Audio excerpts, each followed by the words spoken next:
D'abord, nous allons prendre Colossiens 1,16.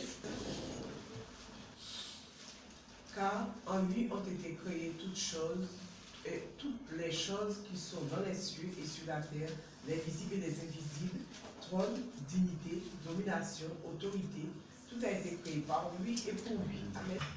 Donc, en conclusion, nous avons vu, en conclusion de ce verset, on voit que tout ce qui est spirituel est avant le terrestre.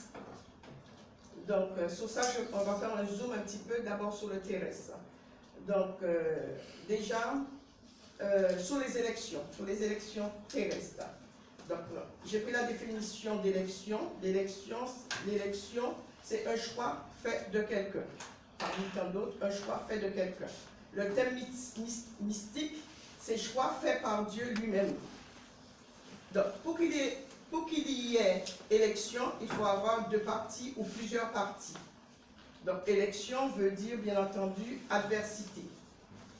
Donc, dans le monde politique, les élections, nous apprenons comment, vraiment dans le même politique, les partis se combattent pour défendre une cause, la cause, et pour surtout emporter la victoire. Bien souvent, les moyens employés ne sont pas toujours honorables. Donc, les moyens employés par les partis adverses, ce qui n'est pas courant, bien entendu, en France, c'est l'assassinat. Déjà, quand il y a deux partis, pour que l'un rapporte une partie, il y a l'élimination carrément d'une partie par l'assassinat. En France, ce n'est pas vraiment courant, mais dans d'autres pays, c'est assez courant. Il y a le complot, il y a les pièges, les mensonges. Les méthodes le plus souvent employées, c'est d'escruter, de fouiller le passé proche ou lointain. Trouver à tout prix une faille qui mettra par terre l'adversaire. Il y a aussi bien souvent, quand on trouve la faille qui met à terre, la partie c'est fini, c'est terminé pour lui. Parce qu'on a trouvé quelque chose dans sa vie qui fait qu'on le met à terre. Bien souvent, il y a aussi des semi-vérités. On va prendre une vérité de ta vie, une vérité qui a été, et on fait un montage avec.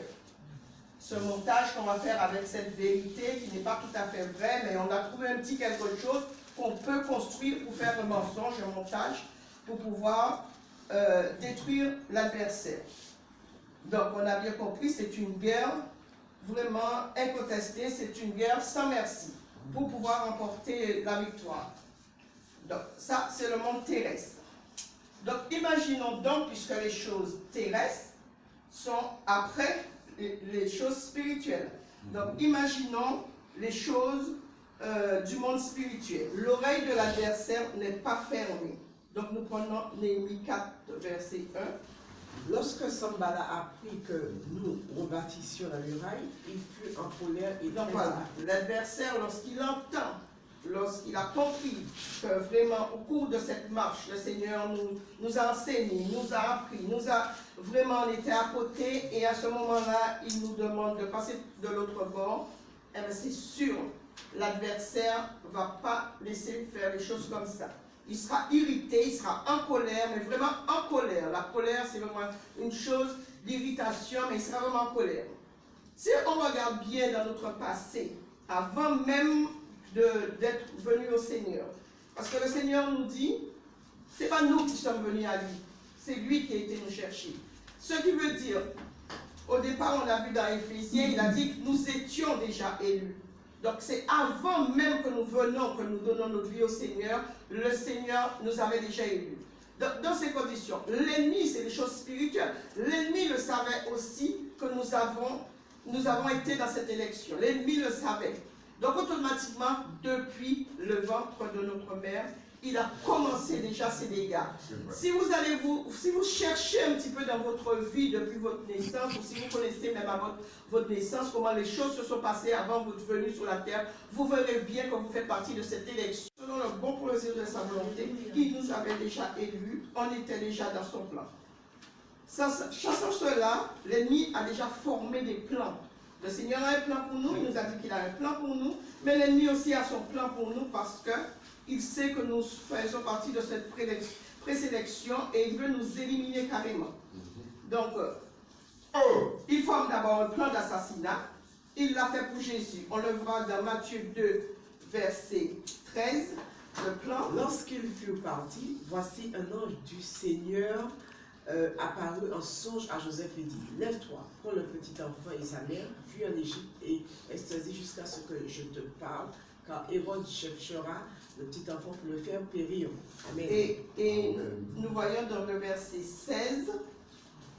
Alors Hérode, voyant qu'il avait été joué par les mages, se mit dans une grande colère, et il envoya tuer tous les enfants de 2 ans et au-dessous qui étaient à Bethléem et dans tout son territoire, selon la date dont il s'était soigneusement acquis auprès des mages. Amen. Amen. Donc l'ennemi ne s'avoue jamais vaincu. Lorsqu'il a formé un plan de destruction sur notre vie, il ne s'avoue jamais vaincu. Même quand son plan a raté, eh bien, il en cherche un autre. Quelquefois, l'ennemi a déjà son plan, mais comme c'est un mythomane, hein, il a fabriqué ses affaires, mais les mythomanes, quand ils font quelque chose, ils ont vraiment l'impression que la chose est réelle. C'est ça les mythomanes. Oui. Dans leur mensonge, ils croient que la chose est réelle. Donc il a fait que la chose dans ses pensées, dans son truc, était réelle. Donc voilà, bien souvent c'est comme ça que l'ennemi agit. Il forme ce qu'il a voulu faire en chose vraie pour lui, quoi. Donc, nous prenons Somme 83, verset 3 à 5a. Car voici tes ennemis s'agitent, ceux qui te haïssent lèvent la tête.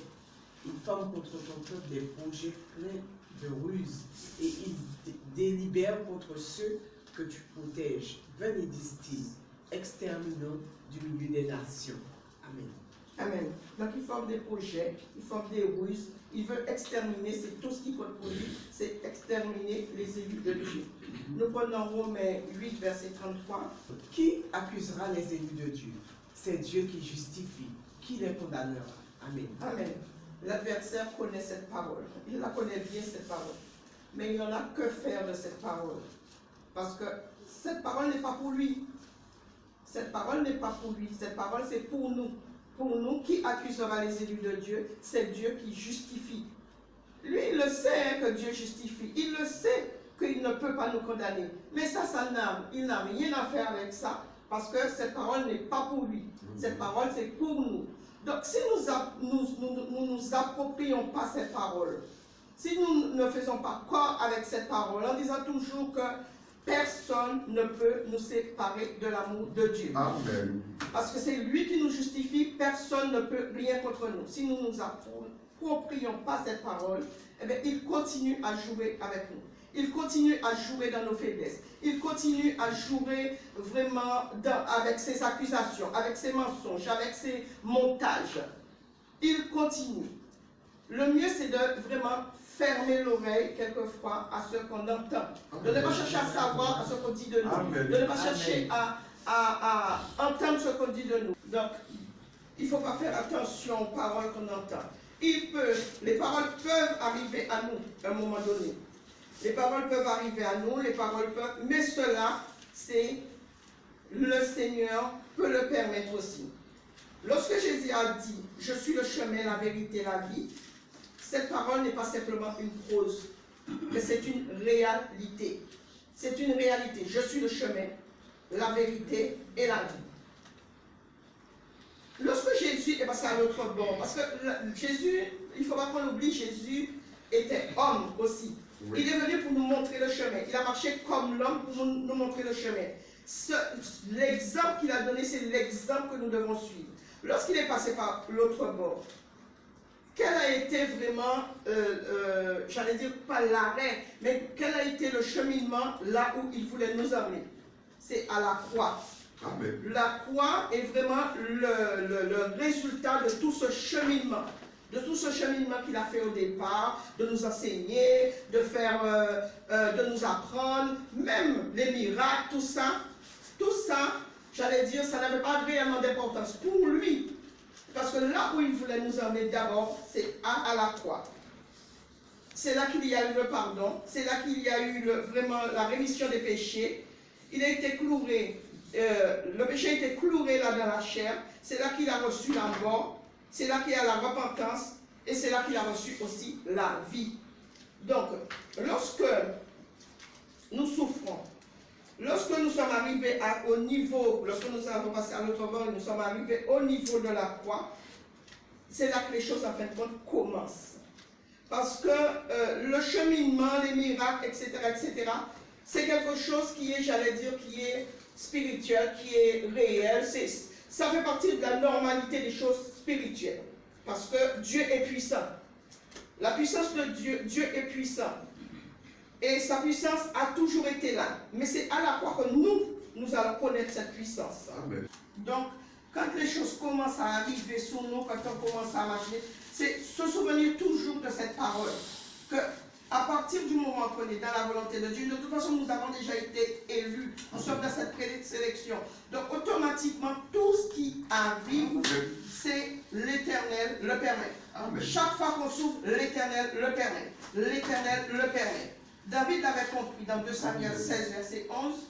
Donc, David l'avait compris. Il aurait pu exterminer celui qui le maudissait. Mais il a dit, de toute manière, si il le fait, c'est que le Seigneur lui a dit. Donc il le fait, ça va me servir, il le fait. Donc il va essayer des fois de nous faire descendre de la croix. Il va essayer de nous faire descendre de la croix. Ils l'ont essayé avec Jésus. Matthieu 27, verset 40. Toi qui détruis le temple et qui le rebâtis en 3 jours, sauve-toi toi-même, si tu es le Fils de Dieu. Descends de la croix. Amen. Amen. Donc ils ont essayé de faire Jésus descendre de la croix. Toi qui es le Fils de Dieu, toi qui as fait toutes choses, toi qui, eh bien maintenant sauve-toi toi-même. Maintenant fais-le descendre, qu'est-ce que tu fais là? Et tu disais des tas de choses. Hein? Ils auraient pu faire Jésus descendre, piquer son orgueil, parce que en fin de compte, ce n'est pas la souffrance de la chair qui fait vraiment mal. Mais c'est vrai, ce qui fait vraiment mal à ce moment-là, c'est la souffrance de l'être intérieur. C'est l'orgueil, c'est ce qui commence à faire mal. Quand on commence à piquer notre orgueil, quand on commence à piquer notre moi, quand on commence à nous déstabiliser par rapport à notre moi, par rapport à notre personnalité, par rapport à tout, on se dit que pourtant j'étais, et voilà, on nous pique. C'est à ce moment-là que la souffrance commence. Ils ont dit à Jésus, descends, mais qu'est-ce que tu fais là? Hein? Tu peux te sauver. Et à un moment donné, à force de souffrance, non seulement souffrance de la chair, mais souffrance de l'être intérieur, à ce moment-là, tu as envie de dire, tu as envie de péter les plombs et de dire, après tout, je peux les exterminer, je peux faire ci, je peux leur faire ça, la vengeance peut aller. Et à ce moment-là, tu as tout perdu. Alléluia. Donc, Jésus a été jusqu'au bout dans cette souffrance, malgré tout ce qu'on a fait. Il a été dans cette souffrance. Donc nous-mêmes, même si, quel que soit, même si on perd notre personnalité, restons à la croix. Même si vraiment la douleur est forte, même si on se sent abandonné, restons-y sous cette croix. Il y a un moment, les flèches vont venir. Ils vont lancer des flèches, Mais il y a un moment, on ne sentira plus rien. Parce que Jésus, lorsqu'on lui a lancé cette flèche, il était mort. Amen. Il n'avait plus de vie dans ce corps. Amen. Il n'avait plus de vie dans ce corps. Et c'est qu'à là que le Seigneur veut nous emmener. Amen. À ce qu'on n'ait plus de vie dans ce corps charnel. Amen. La vie dans ce corps charnel, vraiment, tant qu'on nous lance des flèches et qu'on ressent cette souffrance, qu'on ressent vraiment cette envie de vengeance, qu'on ressent vraiment ces émotions, il y a encore à faire. Restons-y, accrochés à cette croix, afin de recevoir vraiment la délivrance totale. Car un jour, nous savons, même sous cette terre, nous savons que nous n'allons plus ressentir l'effet de la flèche. Et que le Seigneur nous bénisse. Amen.